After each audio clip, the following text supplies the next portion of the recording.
Welcome to the Full Nielsen. Today I'm going to be reviewing this Arken EP5 rifle scope. It is a 5 to 25 by 56 millimeter scope, and this particular version is in MRAD, which is what I get most of my rifle scopes in. This rifle scope is an excellent value for money. You are getting $2,000 to $3,000 tracking for $550. You are getting $700 to $1,000 glass quality for $550, and you are getting $200 illumination for $550. If that sounds like something that appeals to you, then buy one of these. Now, I'm going to tell you how I have arrived at that conclusion of where I'm assessing its performance in terms of tracking, where I'm assessing its performance in terms of glass quality and all of that.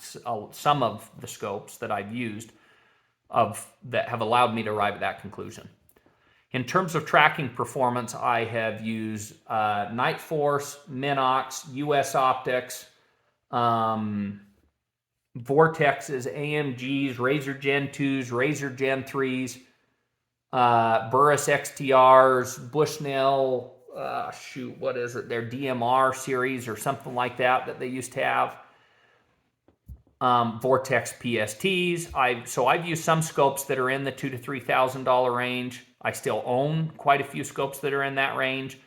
And then I think I own 4 or 5 that are in that range right now. Anyway. And then I've owned a lot of other scopes that were more in the $500 to $1,000 range. And then I've owned some that were, $500 and below. Now, the main scopes, when I say that this has tracking that is on par with those high dollar scopes, it would be referring to Razor Gen 2s, Razor AMG. I've owned 3 of those. I still own 2. I own a Razor Gen 2 still, and I own a Razor Gen 3. The tracking on this has been as good as any of those rifle scopes or the US Optics or the Night Forces or any of those that I've used. The tracking in this is excellent. I've had some of those very expensive scopes break. I've had some of them that the tracking did not function properly in and they had to be sent off and get repaired. So the tracking is excellent in this rifle scope. Now the actual turret feel, it is tactile. It does stop very solidly on the points, but it's not very smooth, not near as smooth as some of the higher dollar scopes that I've used or that I still have. The glass quality, when I say the glass quality, $700 to $1,000 glass quality, I'm comparing it to PST Gen 1 line that was at that price point. It no longer is. They're quite a bit less expensive. The PST Gen 2, which may still be at that price point. I don't know where those are at because I'm a little dated. I haven't used some of these newer offerings that companies have now. And I'm also comparing it to Burris XTR line. Those would be the main lines. The XTR Gen 1s and Gen 2s. I haven't used the XTR Gen 3. The glass quality, in my opinion, is good or better than the PST Gen 2s or like I said, the XTR 2 line, any of those rifle scopes. I've used the Athlon Kronos. That's their highest end scope that they make. I have not used their Midas TAC and some of their other scopes, so I can't tell you how some of those new offerings, they might be the new king of, the glass for money.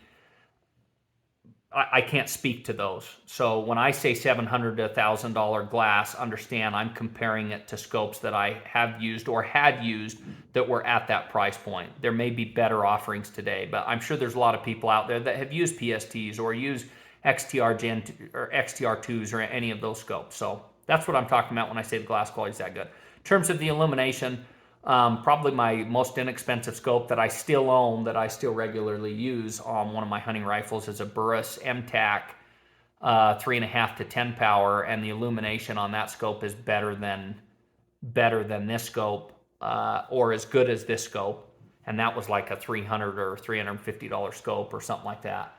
Anyway, so yeah, that's where I'm coming from with my analysis of where I would rate the performance of different aspects of the scope. Now I'm going to go through point by point. So for those of you who wanted the short review, that's about as short as it gets with me. If you're interested in something like that, go buy it because that's what you're getting in terms of performance and those different aspects for money. Now going through the scope overall, the turrets are well built, very tactile. They stop very solidly on each point.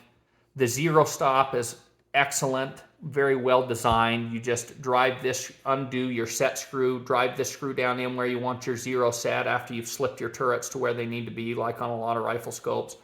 Drive that in to where it stops at zero, and then just drive this other screw in. That's your set screw that will hold that zero stop screw in place.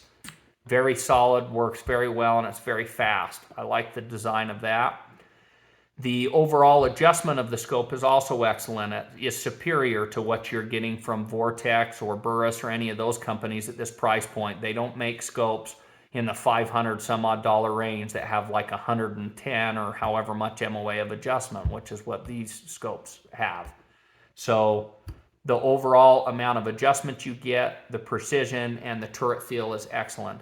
The magnification range, I hate it when companies take, and Vortex, I'll throw their name out there under the bus because I have used more of their stuff than anyone else. They are notorious for taking glass quality that is $300 glass and then telling and selling or making a product for consumers that don't know any better, that don't understand you can't take $200 or $300 glass and magnify it up to 25 power because it becomes unusable. They make a lot of products that fall into that category. I disagree with that. I wish they would just say, you know what, this glass quality is good for 12 power, make it 12 power. But people want the magnification because they don't know any better. And they don't realize that the scope's going to be unusable at those higher magnifications. That drives me crazy, and they do that a lot. I'm happy to say that Arken has not done that here. They have up to 25 power, and I haven't used it in tons of low light situations or anything like that, but in broad daylight, up to 25 power is completely usable.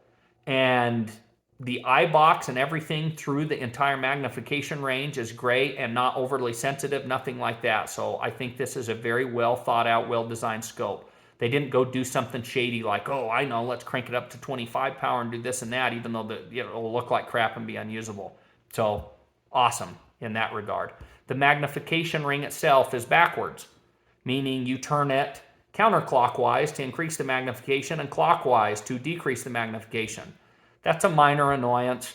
The magnification ring is smooth, it's solid, well built. The diopter adjustment is very solid. There's no play or wiggle in it. I've seen some of these scopes from these companies I mentioned, like Vortex, where you undo the diopter adjustment, or you'd adjust it, to where you want it, and you could actually physically grab it and just wiggle it all over the place.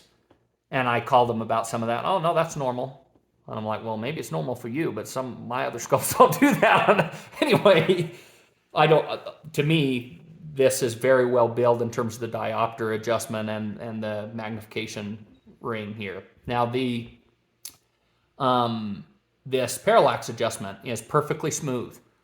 I have a story about that. The initial mount that I got as part of this package deal was defective, and I could feel raised portions in the rings. I didn't know that when I first mounted it up, cranked it down to 18 inch-pounds like they recommend, and the diopter adjustment I could hardly move because those pressure points in the mount were pinching that to where it was, when you go to move the the parallax adjustment, it was binding because those pressure points in that defective mount. They are sending me a new mount. I threw it in my American Defense mount just to make sure it wasn't an issue with the scope tube itself, maybe being too thin or something like that. No problems with this mount. So that was strictly an issue with the mount. I assume the mount's just defective. When I get the new one, I'll check it out, make sure that that's the case. And if it's not, I'll update and let you know. But the parallax adjustment works great, perfectly smooth, and works the way that it's supposed to. The illumination ring, or the illumination adjustment here, has stopping points in between, which I'm a fan of. I usually set mine at a certain illumination that I think I'd be most likely to be using in certain situations, and I go to the nearest stop point in between, and that's where I leave it. So the illumination adjustment is what you come to expect from any rifle scope that has an illumination adjustment. The illumination quality in the scope is, like I told you before, which is just mediocre. It's really, really terrible. It's probably better than nothing, and as long as you just turn on just enough illumination to contrast against a dark background or something, it's probably going to be functional and work for you.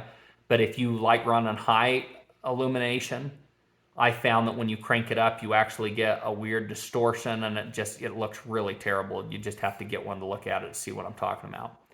So It does include a sunshade, which is great. If you get their budget deal thing they had going on, which I guess is going away, I ordered another one because I like this scope so much that I wanted another one. I think it's tremendous value for money. It would be my number one recommendation for somebody who's trying to just kind of get their feet wet and they're like, hey, I want a quality scope that actually tracks the way that it's supposed to. You know, you're going to be able to train on this and then go to an expensive setup and you're not going to miss a beat. You're not going to be like, oh man, I've got this mediocre scope that doesn't even track properly, and so you can't even develop some of the skills that you need to be able to develop. This is going to allow you to do all the stuff that you need to do that way. So it's a phenomenal scope. Don't feel bad if you're like, well, I can only afford $550. You're going to be able to do 90% of what you'd be able to do with a high dollar scope with this, assuming that you're not competing in PRS at the highest level. If you're going out to get your feet wet and shoot a few matches in PRS, or you're hunting or long-range precision shooting, which is I'm more the hunting long-range precision shooting, I don't compete in PRS, I can use this and it will do 98% of what my high dollar scopes will do in that situation. For PRS, it might be a totally different thing. I've heard people talk about you can't spot your trace and all that. I can't spot my trace anyway with $3,000 rifle scope. Most of the time, not all the time. If I have a spotter, I can't. But when you're shooting a heavy recoiling Magnum instead of these lightweight game rifles or competition rifles, it's a totally different ball game. There is enough recoil there that you're trying to recover to spot where your round went. You're not just sitting there with a 30-pound rifle that has no recoil to where you can see absolutely everything going on. It's a totally different situation. So unless you're competing in PRS, you're not going to have any of those problems that you're hearing some other people that I hear in the community describing. Now, the last part I want to discuss with this is people saying that you're going to get a Night Force level optic in terms of optically and tracking and all of the above for $550. It's just nonsense. You're not going to get a $3,000 level optic in all of those areas. The precision, amazingly, is there. Or the tracking, the level of precision in the tracking amazingly is there in that regard. But in other areas, obviously, that's just not going to be the case. So then I've heard other people talk about that in their mind, it is a 200 to 300 yard max range 22 scope for them. Well, when they say for them, they're referring to a very specific use case situation, which is competing in like precision rifle shooting type matches, that it wouldn't be adequate to be shooting those matches at the highest level or whatever at greater distances. I'm not doing any of that. And I promise you, I'm going to have no trouble at all taking a scope like this out to a mile the way that I use it and with the rifles and things that I use and the calibers that I use. So, you know, that's where I'm coming from. That's where other people are coming from. So if you hear somebody say it's a 200 to 300 yard scope, understand, you know, if you need to see every detail or everything, maybe that's the case. But that's certainly not going to be the case for somebody who's using it hunting or somebody who's... The idea that you can't take a scope like this and shoot an elk at 500 yards is the dumbest thing I've ever heard.